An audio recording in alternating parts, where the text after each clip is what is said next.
میں آپ صلی اللہ علیہ وسلم کو کوئی تنہا بیوی تو نہیں ہوں، اور میرے ساتھ بھلائی میں شرکت کے لیے میری بہن سے زیادہ کون اچھی ہو سکتی ہے؟ نبی کریم نے فرمایا لیکن یہ میرے لیے حلال نہیں، کیونکہ دو بہنیں ایک ساتھ ایک عقد میں نہیں رہ سکتیں۔ انہوں نے کہا ہم آج کل یہ سن رہے ہیں کہ آپ درہ بنت ابی سلمہ سے شادی کرنا چاہتے ہیں۔ آپ صلی اللہ علیہ وسلم نے فرمایا ابو سلمہ کی بیٹی سے؟ تو ام المومنین نے کہا ہاں۔ اس پر آپ نے فرمایا اگر وہ میری گود میں میری پروردہ نہ ہوتی تب بھی میرے لیے حلال نہ ہوتی، وہ تو میرے رضائی بھائی کی بیٹی ہے۔ مجھے اور ابو سلمہ کو صوبیہ نے دودھ پلایا ہے، تم لوگ اپنی بیٹیوں اور بہنوں کو مجھے پیش نہ کرو۔ ناظرین، صحیح بخاری کی روایت کے مطابق عروہ رحمۃ اللہ علیہ کہتے ہیں صوبیہ کو ابو لہب نے آزاد کر دیا تھا، اس نے رسول اللہ صلی اللہ علیہ وسلم کو دودھ پلایا تھا۔ جب ابو لہب مرا تو اس کے بعض رشتہ داروں نے اسے خواب میں بری حالت میں دیکھا، اس سے پوچھا کہ تمہارا انجام کیسا ہوا؟ ابو لہب نے کہا تم سے جدا ہونے کے بعد میں نے کوئی اچھائی نہیں دیکھی سوائے اس کے کہ صوبیہ کو میرے آزاد کرنے کے بدلے مجھے یہاں سے پانی پلایا جاتا تھا۔ پھر اس نے انگوٹھے اور اس کے قریب کی انگلی کے درمیان ایک سوراخ کی طرف اشارہ کیا۔ جب سہیلی وغیرہ نے لکھا کہ یہ خواب ابو لہب کی وفات کے 1 سال بعد اس کے بھائی حضرت عباس رضی اللہ تعالی عنہ نے دیکھا تھا، واللہ عالم۔ ناظرین، حضور نبی کریم صلی اللہ علیہ وسلم کو دودھ پلانے والی تیسری خاتون حضرت حلیمہ سعدیہ تھی۔ ان کا قصہ کچھ یوں ہے کہ دودھ پلانے والی عورتیں مکے کے گرد و نواح سے مناسب اوقات میں ایسے دودھ پینے والے بچوں کی تلاش میں مکے آتی تھیں جن کے والدین سے انہیں زیادہ اجرت کی توقع ہوتی۔ کچھ قبائل اور گھرانے دودھ کی کثرت، آب و ہوا کی بہتری اور فصاحت و بلاغت میں مشہور تھے۔ انہی میں سے قبیلہ حوازن میں بنی سعد کے گھرانے کا شمار ہوتا ہے جو بالخصوص اپنی زبان کی فصاحت میں مشہور تھا۔ حضرت حلیمہ سعدیہ کا تعلق بھی اسی قبیلے سے تھا جنہوں نے حضور نبی کریم صلی اللہ علیہ وسلم کو 2 سال تک دودھ پلایا۔ پھر وہ آپ صلی اللہ علیہ وسلم کو والدہ سے ملوانے کے لیے مکہ آئے اور بہت زیادہ اصرار پر آپ صلی اللہ علیہ وسلم کو دوبارہ بنو سعد لے جانے کی اجازت مل گئی۔ اما حلیمہ کہتی ہیں کہ دیگر بچوں کے مقابلے میں آپ صلی اللہ علیہ وسلم خاصے مضبوط اور توانا تھے۔ حضور نبی کریم صلی اللہ علیہ وسلم کی پیدائش کے زمانے میں دودھ پلانے والی عورتیں مکے کے گرد و نواح سے مناسب اوقات میں ایسے دودھ پینے والے بچوں کی تلاش میں مکے آتی تھیں جن کے والدین سے انہیں زیادہ اجرت کی توقع ہوتی تھی۔ کچھ قبائل اور گھرانے دودھ کی کثرت، آب و ہوا کی بہتری اور فصاحت و بلاغت میں مشہور تھے۔ انہی میں سے قبیلہ حوازن میں بنی سعد کے گھرانے کا شمار ہوتا تھا جو بالخصوص اپنی زبان کی فصاحت کے باعث مشہور تھا۔ حضرت حلیمہ سعدیہ دیگر عورتوں کے ساتھ ایک دودھ پینے والے بچے کی تلاش میں آئیں اور آپ صلی اللہ علیہ وسلم کے یتیم ہونے کے سبب ان کے سوا کسی دوسرے بچے کو تلاش کرنے لگیں، اس لیے کہ دودھ پلانے والی عورتیں بچوں کے والدین سے اچھی اجرت کی امید لے کر آتی تھیں۔ ناظرین، بی بی حلیمہ سعدیہ کہتی ہیں کہ میں ایک سفید مائل بسرخی گدھی پر سوار ہو کر دیگر عورتوں اور اپنے شوہر حارث کے ساتھ نکلی جو قبیلہ بنی سعد ہی کے ایک فرد تھے۔ میری سواری کے گھٹنے آپس میں ٹکرا کر زخمی ہو گئے تھے۔ میرے ساتھ ایک بوڑھی اونٹنی بھی تھی جو اللہ کی قسم ایک قطرہ بھی دودھ نہیں دیتی تھی اور زمانہ قحط سالی تھی۔ لوگ بھوک پیاس سے پریشان تھے اور میرے ساتھ میرا ایک بیٹا تھا۔ اللہ کی قسم وہ رات بھر نہیں سوتا تھا اور میرے پاس کوئی ایسی چیز نہیں تھی جس سے میں اسے بہلاتی۔ ہم تو صرف بارش کا انتظار کر رہے تھے۔ ہمارے پاس کچھ بکریاں تھیں جن سے ہم دودھ کی امید لگائے ہوئے تھے۔ جب ہم مکہ پہنچے تو ہم میں سے ہر ایک نے رسول اللہ صلی اللہ علیہ وسلم کو دیکھا لیکن انہیں لینا پسند نہیں کیا۔ ہم سب کہتے تھے یہ تو یتیم ہے۔ دودھ پلانے والی عورت کے خیال تو لڑکے کا باپ کرتا ہے، اس کی ماں اور اس کے چچائیاں، اس کے دادا ہمیں کیا دیں گے؟ میری تمام سہیلیوں کو دودھ پینے والے بچے مل گئے، مجھے رسول اللہ صلی اللہ علیہ وسلم کے سوا کوئی نہ ملا۔ میں ان کے پاس واپس آ گئی اور انہیں لے لیا۔ اللہ کی قسم میں نے ان کو اس لیے لے لیا کہ مجھے ان کے سوا کوئی بچہ نہ ملا۔ میں نے اپنے شوہر سے کہا اللہ کی قسم میں تو بنی عبد المطلب کے اس یتیم بچے کو ضرور لوں گی، امید ہے کہ اللہ ہم سب کو اس سے نفع پہنچائے گا۔ میں اپنی ساتھیوں کے ساتھ کوئی بچہ لیے بغیر واپس نہیں جاؤں گی۔ انہوں نے کہا تمہاری رائے مناسب ہے۔ ناظرین، بی بی حلیمہ کہتی ہیں کہ میں آپ صلی اللہ علیہ وسلم کو لے کر اپنے خیمے میں آ گئی۔ اللہ کی قسم جو ہی میں خیمے میں داخل ہوئی تو میرے سینے میں دودھ اتر آیا، یہاں تک کہ میں نے ان کو یعنی رسول اللہ صلی اللہ علیہ وسلم اور ان کے بھائی کو پیٹ بھر کر دودھ پلایا اور ان کے باپ اونٹنی کے پاس گئے تو دیکھا کہ اس کا تھن بھرا ہوا ہے۔ انہوں نے اسے دوغا، مجھے پیٹ بھر کر پلایا اور خود بھی سیراب ہوئے۔ انہوں نے کہا اے حلیمہ، اللہ کی قسم ہمیں ایک مبارک جان ملی ہے، اللہ نے ہمیں اس کے سبب وہ کچھ دیا ہے جس کی ہم امید نہیں کرتے تھے۔ حلیمہ کہتی ہیں کہ ہم اس رات آسودہ ہو کر چین کی نیند سوئے۔ پہلے تو ہم اپنے بچے کے ساتھ رات کو سو بھی نہیں پاتے تھے، پھر ہم لوگ صبح کے وقت اپنے علاقے کی طرف واپس چل پڑے۔ میں اپنی سفید گدھی پر سوار ہوئی اور آپ صلی اللہ علیہ وسلم کو اپنے ساتھ سوار کر لیا۔ اس ذات کی قسم جس کے ہاتھ میں حلیمہ کی جان ہے، میں تمام عورتوں سے آگے بڑھ گئی۔ وہ کہنے لگیں، ذرا ہمارا خیال کرو، کیا یہ تمہاری وہی گدھی نہیں ہے جس پر سوار ہو کر تم اپنے گھر سے چلی تھی؟ میں نے کہا ہاں۔ انہوں نے کہا جب ہم چلے تھے تو اس کے گھٹنے زخمی ہو گئے تھے، اب یہ تبدیلی کہاں سے آ گئی؟ حلیمہ نے کہا اللہ کی قسم میں نے اس پر ایک مبارک لڑکے کو اپنے ساتھ بٹھایا ہوا ہے۔ ناظرین، حلیمہ کہتی ہیں کہ ہم جب وہاں سے نکلے تو ہر روز اللہ ہمارے لیے خیر اور بھلائی میں اضافہ کرنے لگا، اور جب اپنے گاؤں واپس آئے تو پورا علاقہ قحط زدہ تھا۔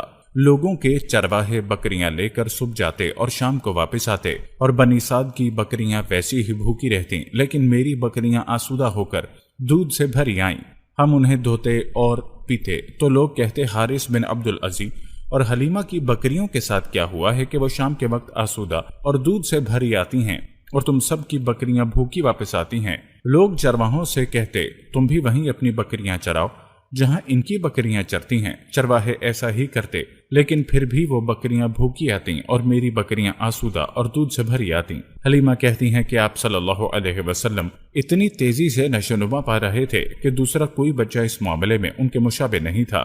آپ صلی اللہ علیہ وسلم ایک دن میں اتنا بڑھتے جتنا دوسرا بچہ ایک ماہ میں، اور ایک ماہ میں اتنا بڑھتے جتنا دوسرا بچہ ایک سال میں۔ جب آپ صلی اللہ علیہ وسلم نے 2 سال مکمل کر لیے تو میں اور میرے شوہر آپ صلی اللہ علیہ وسلم کو لے کر مکہ آئے۔ ہم آپس میں کہتے تھے اللہ کی قسم ہم اس بچے کو اپنے آپ سے جدا نہیں کریں گے۔ جب ہم آپ صلی اللہ علیہ وسلم کی ماں کے پاس آئے تو ان سے کہا اللہ کی قسم ہم نے کبھی اس سے زیادہ بابرکت بچہ نہیں دیکھا، ہمیں اس کے بارے میں مکہ کی وبا و امراض سے ڈر لگتا ہے، اس لیے تم اجازت دو کہ ہم اسے دوبارہ اپنے ساتھ لے جائیں تاکہ تمہاری کوئی بیماری اس کو نہ لگ جائے۔ ہم برابر اصرار کرتے رہے یہاں تک کہ انہوں نے ہمیں اجازت دے دی، تو ہم آپ صلی اللہ علیہ وسلم کو لے کر واپس بنی سعد آ گئے، اور اسی حال میں 3 یا 4 مہینے گزر گئے۔ ناظرین، ایک دن آپ صلی اللہ علیہ وسلم اپنے رضائی بھائی کے ساتھ گھروں کے پیچھے اپنی چھوٹی بھیڑوں اور بکریوں کے ساتھ کھیل رہے تھے کہ آپ صلی اللہ علیہ وسلم کا بھائی دوڑتا ہوا آیا۔ اس وقت میں اور میرے شوہر اونٹوں کی دیکھ بھال میں لگے ہوئے تھے، اور کہا میرے قریشی بھائی کے پاس 2 آدمی سفید کپڑے پہنے ہوئے آئے، انہیں پکڑ کر زمین پر ڈال دیا اور ان کا پیٹ چاک کر دیا۔ میں اور میرے شوہر دوڑتے ہوئے نکلے تو آپ صلی اللہ علیہ وسلم کو کھڑا ہوا پایا، آپ کے چہرہ مبارک کا رنگ بدلا ہوا تھا۔ حلیمہ کہتی ہیں کہ میں نے اور میرے شوہر نے آپ کو چمٹا لیا اور پوچھا بیٹے تمہیں کیا ہوا ہے؟ کہا میرے پاس 2 آدمی آئے جنہوں نے مجھے زمین پر ڈال کر میرا پیٹ چیر دیا اور اس میں سے کچھ کر کے پھر اسے ویسے ہی بند کر دیا جیسے پہلے تھا۔ میرے شوہر نے کہا اللہ کی قسم میرا خیال ہے کہ میرے بیٹے کو کچھ ہو گیا ہے، اے حلیمہ تم جلد ہی اس کے گھر والوں کے پاس پہنچ کر کسی اندیش ناک بات کے ظاہر ہونے سے پہلے اسے لوٹا دو۔ حلیمہ کہتی ہیں کہ ہم انہیں لے کر ان کی ماں کے پاس 4 سال پورا ہونے سے پہلے ہی آ گئے۔ اس نے ہمیں دیکھ کر حیرت کا اظہار کیا اور کہا میرے مانگنے سے پہلے ہی تم دونوں اسے لے کر کیوں آ گئے؟ حالانکہ پہلے تو تم اسے اپنے پاس رکھنے کے بہت ہی زیادہ خواہش مند تھے۔ ہم نے کہا کوئی بات نہیں، سوائے اس کے کہ اللہ نے رضاعت کی مدت پوری کر دی اور ہم اس کے حال سے اب خوش ہیں۔ ہم نے یہ بھی کہا اب ہم یہ پسند کرتے ہیں کہ اسے تمہارے پاس رہنے دیں جیسا کہ تم سب کی خواہش تھی۔ ناظرین، راوی کہتے ہیں کہ بی بی آمنہ نے کہا تم دونوں کے دل میں ضرور کوئی بات ہے، مجھے بتاؤ، اور جب تک ہم نے انہیں بتا نہیں دیا انہوں نے ہمیں نہیں چھوڑا۔ تب بی بی آمنہ نے کہا اللہ کی قسم اللہ اسے کوئی تکلیف نہیں ہونے دے گا، میرا بیٹا یقیناً بڑی شان والا ہے، کیا میں تمہیں اس کے بارے میں ایک بات نہ بتا دوں؟ میں جب حمل سے ہوئی تو اللہ کی قسم اس سے زیادہ میرے لیے کوئی چیز ہلکی اور آسان نہیں تھی، اور میں نے اپنے جسم سے ایک نور کو نکلتے دیکھا جس نے بصرہ میں اونٹوں کی گردنوں کو روشن کر دیا، یا کہا بصرہ کے محلوں کو روشن کر دیا۔ پھر بی بی آمنہ نے آپ صلی اللہ علیہ وسلم کو ان سے لے لیا اور وہ دونوں اپنے گاؤں واپس چلے گئے۔ بعثت سے پہلے بھی اللہ کے رسول صلی اللہ علیہ وسلم کی زندگی بڑی متواضع اور سادی تھی۔ انتہائی فاسد ماحول میں پلنے کے باوجود آپ صلی اللہ علیہ وسلم کی جوانی بے داغ تھی۔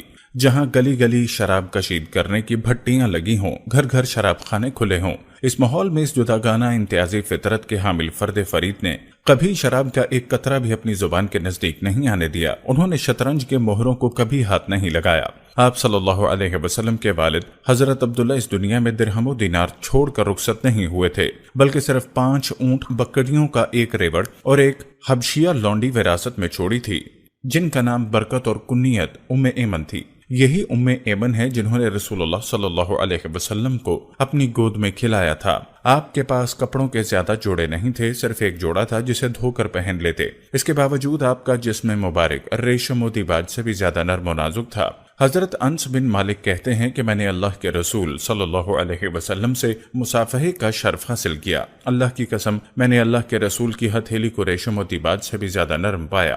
آپ کے جسد اطہر سے نکلنے والے پسینے کی تعریف میں حضرت انس رضی اللہ تعالی عنہ فرماتے ہیں، اللہ کی قسم، میں نے اس کی خوشبو کستوری اور عنبر سے بھی زیادہ عمدہ اور بہتر پائی۔ ناظرین، حضور نبی کریم صلی اللہ علیہ وسلم نے اپنی 63 سالہ زندگی میں کبھی جھوٹ نہیں بولا، کبھی فحش گوئی نہیں کی، زبان پر مکمل کنٹرول تھا، لسان مبارک سے کبھی کوئی غلط بات نہیں نکلی۔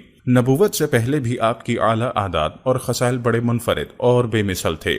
زمانہ جاہلیت کے انتہائی گمراہ کن ماحول میں بھی آپ صلی اللہ علیہ وسلم کی بے مثال پاکیزہ زندگی دیکھ کر یوں محسوس ہوتا تھا جیسے آپ صلی اللہ علیہ وسلم کا وجود اس ظلمت قدے میں 14ویں کے چاند کی طرح جگمگا رہا ہے۔ ناظرین، حضور نبی کریم صلی اللہ علیہ وسلم بچپن کی خصوصیات میں ایک خصوصیت یہ بھی تھی کہ آپ صلی اللہ علیہ وسلم دوسرے بچوں کی طرح حریص اور طامع تھے۔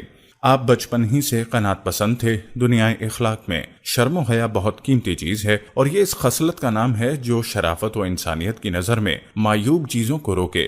سرکار دو عالم صلی اللہ علیہ وسلم بچپن ہی سے شرم و حیا کے پیکر تھے۔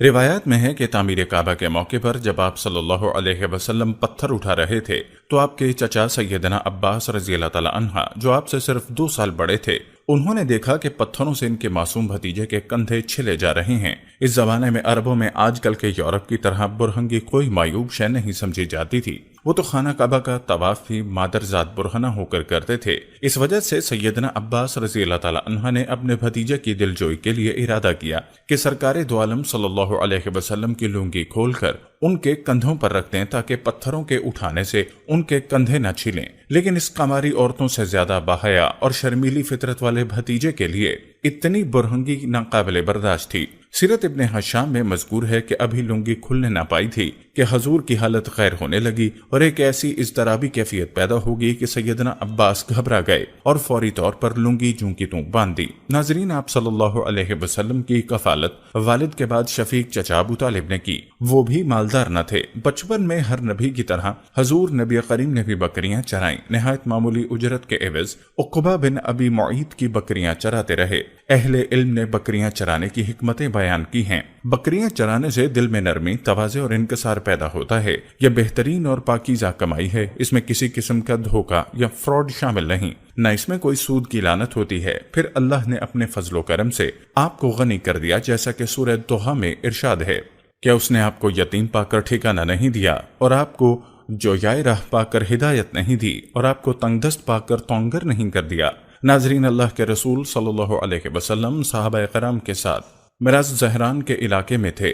فاقہ کا صحابہ ایک جنگل میں پہنچ کر پپلو کا پھل توڑ کر کھانے لگے۔ آپ نے ارشاد فرمایا، سیاہ پھل زیادہ لذیذ اور خوش ذائقہ ہوتا ہے۔ صحابہ کرام نے تعجب سے فرمایا، آپ کو کیسے معلوم؟ ارشاد فرمایا، یہ میرا اس زمانے کا تجربہ ہے جب میں بکریاں چرایا کرتا تھا۔ عرض کی گئی کہ یا رسول اللہ، کیا آپ بھی بکریاں چراتے تھے؟ آپ نے فرمایا، ہاں، کوئی ایسا نبی نہیں گزرا جس نے بکریاں نہ چرائی ہوں۔ صحابہ کرام نے پوچھا، کیا آپ نے بھی؟ ارشاد فرمایا، ہاں، میں بھی اہل مکہ کی بکریاں چند قیرات کے عوض چرایا کرتا تھا۔ سیرت نگاروں نے قرارت کا جو مفہوم لکھا ہے وہ یہ کہ قرارت بکریوں کے دودھ کا وہ حصہ ہے جو اللہ کے رسول صلی اللہ علیہ وسلم ان سے اجرت کے طور پر لیا کرتے تھے، جسے آپ صلی اللہ علیہ وسلم حضرت ابو طالب کے اہل و عیال کے ساتھ بطور غذا استعمال کیا کرتے۔ ایک روایت کے مطابق امام الانبیاء حبیب رب العالمین حضرت محمد صلی اللہ علیہ وسلم نے جب آنکھیں کھولیں اور ذرا ہوش سنبھالا تو رضائی والدہ محترمہ حلیمہ سعدیہ سے پوچھا کہ رضائی بھائی عبداللہ نظر نہیں آتے؟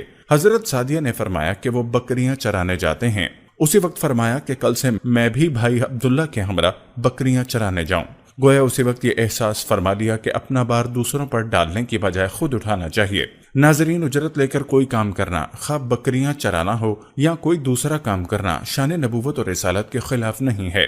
بعض سیرت نگاروں کو ایسا محسوس ہوا تو انہوں نے بکریاں چرانے کے حوالے سے تعویلات فرمائیں، حالانکہ محققین کی رائے یہی ہے کہ کام کی اجرت اور مزدوری لینا کوئی غیر شرعی امر نہیں اور نہ ہی مقام رسالت کے خلاف ہے۔ حدیث کی معتبر کتاب نسائی شریف میں حضرت نصر بن خزن رضی اللہ تعالیٰ عنہ سے روایت ہے کہ ایک مرتبہ اونٹ والے اور بکریوں والے آپس میں فخر کرنے لگے تو اللہ کے پیارے رسول صلی اللہ علیہ وسلم نے ارشاد فرمایا، موسیٰ علیہ السلام نبی بنا کر بھیجے گئے اور وہ بکریوں کے چرانے والے تھے۔ داؤد علیہ السلام نبی بنا کر بھیجے گئے اور وہ بھی بکریاں چرانے والے تھے، اور میں بھی نبی بنا کر بھیجا گیا اور میں بھی اپنے گھر والوں کی بکریاں مقام اجیاد میں چرایا کرتا تھا، واللہ عالم۔ ناظرین، انبیاء کرام کا بکریاں چرانا دنیا کی گلابانی کا مقدمہ اور تمہید ہوتی ہے۔ بکریاں چرانے میں گلابان کو ہر طرف نگاہ رکھنی پڑتی ہے، کیونکہ کچھ بکریاں اس طرف دوڑتی ہیں اور کچھ دونوں طرف۔ ان کو نظم و ضبط میں لانا بہت مشکل اور دشوار کام ہوتا ہے، پھر ان کو بھیڑیوں اور درندوں سے بچانا بھی گلابان کے فرائض میں شامل ہوتا ہے۔ علماء کرام کے بکریاں چرانے کی کچھ وجوہات بیان کی ہیں، یعنی اللہ تعالیٰ نے اس مرحلے پر ان کے اندر کچھ اوصاف پیدا کیے جو ایک نبی میں لازماً موجود ہونے چاہیے۔ مثلا نبی نے قوم کی قیادت کرنی ہوتی ہے، لوگ مختلف راستوں پر بھاگ رہے ہوتے ہیں، ان کو کنٹرول کرنا اور ایک سیدھے راستے پر چلانا بہت مشکل کام ہے جو بلا شبہ بغیر ٹریننگ کے سر انجام نہیں دیا جا سکتا۔ اس لیے اللہ تعالیٰ نے نبوت سے قبل اپنے نبیوں کی یہ ٹریننگ اور تربیت بکریاں چروا کر ان کے اندر قیادت اور لیڈ کرنے کی صلاحیت پیدا کی۔ اللہ کے رسول صلی اللہ علیہ وسلم نے بھی بچپن اور جوانی میں بھی بکریاں چرائیں۔ آپ نے کتنا عرصہ بکریاں چرائیں، اس حوالے سے کسی روایت میں کوئی تفصیل نہیں ملتی۔ اللهم صل على محمد عبدك ورسولك وصل على المؤمنين والمؤمنات